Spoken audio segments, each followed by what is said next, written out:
Chapter 6.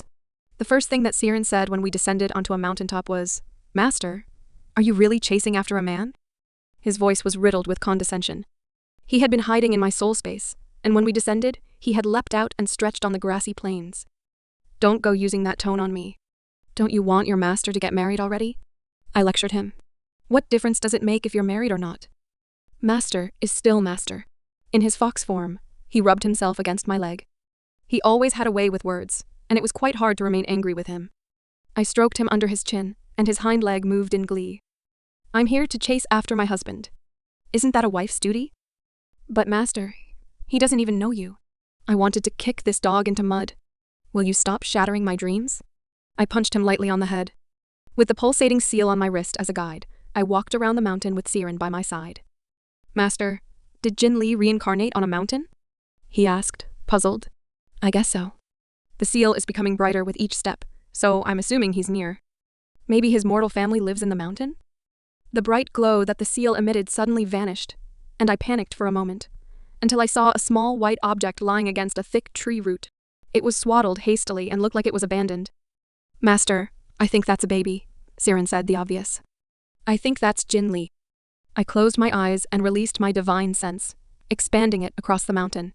I saw a woman hastily running down the mountain steps, with tears in her eyes. So Jin Li really was abandoned, huh? I wondered what the reason was, but I didn't mind. If it meant that I was the one able to protect him as he grew, then it was a blessing.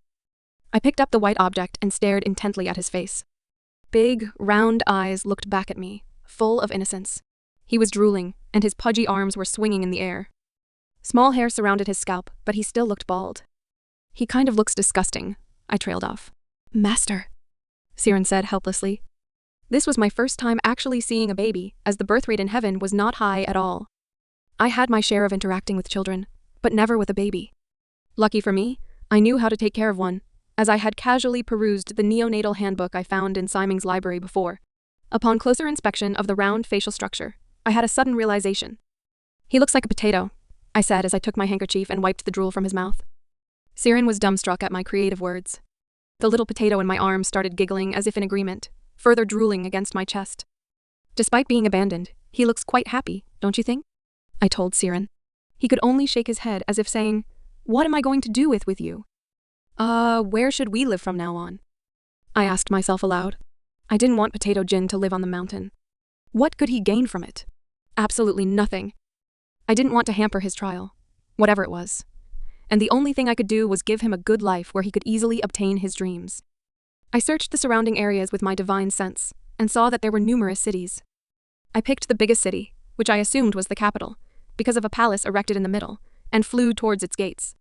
Siren hid inside my soul space as I looked around the marketplace. It was a bustling place that awed me. No one would dare be so noisy in heaven. The noises perhaps frightened the little potato, and he started wailing loudly, but his cries blended into the background as if part of it. "Excuse me, miss. Your baby is probably hungry. You should feed him soon," one lady said as she passed me by. She was holding a basket in one hand and held the hand of a little girl in the other. "Thank you for your concern, but unfortunately he's not my son. I don't have milk." I looked apologetic. The image of the potato latching onto my breasts embarrassed me. The lewd and inappropriate thoughts I had in heaven now completely vanished. I only had them when Jin Li was in his manly appearance, and I was glad I didn't have such thoughts towards him as a child. I would rather knock my head against a block of tofu than become a pedophile. "I have good goat's milk, which is a good substitute for breast milk." An old woman called me over from her stall. "This milk has been refined by the practitioners, so it holds nourishment for a baby's body." I patted the potato as I carried him in my arms. I was anxious and I wanted him to quiet down. "How much is it?" "Just 7 coppers. But if you want the glass bottle to be included, that would be another 5. So 12 coppers in all per bottle." I didn't detect any deceit in her person, so I nodded my head. After examining the appearance of these coins from a passing shopper, I inserted my hand in my pocket, conjuring them in my palm. "I'll buy 1 bottle. If he likes it, I'll come back again." The old woman smiled at me happily as she received the coppers. After going around, I found out that 100 copper coins were equivalent to 1 silver coin, and 10 silver coins were equivalent to 1 gold coin. I also heard that the coin with the biggest value was the jade coin, which was equivalent to 1,000 gold for 1 piece. It was an amount that was beyond a commoner's income for a year, and that coin was mostly used by the nobility, royalty, or even really wealthy commoners who had amassed a fortune in business. While the potato was happily drinking his bottle of milk, I scoured for real estate establishments. Because I had money on hand, the broker willingly found me the best lot in the middle of the city in a matter of minutes. It was twice bigger than the normal surrounding houses, with fully furnished interiors. The previous owner left for another city and didn't want to bring so many things with him. Annexed to the side of the house was also a bookstore that had long been out of business. It felt like a dream. If I could open up the bookstore once more, it would give me a steady income, which could be used to cover up my fortune. Now, no one would question where my money came from. The thought of reading updated books also filled me with endless excitement. I had to read all the books I could read in these 3 lives.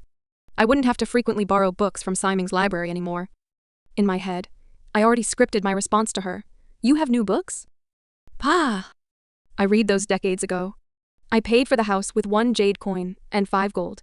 The extra 5 gold I gave to the broker as a reward for his fast services. And he looked like he was going to cry in joy. He clutched the gold in his hands and said I was a goddess. Well, he couldn't be more right though.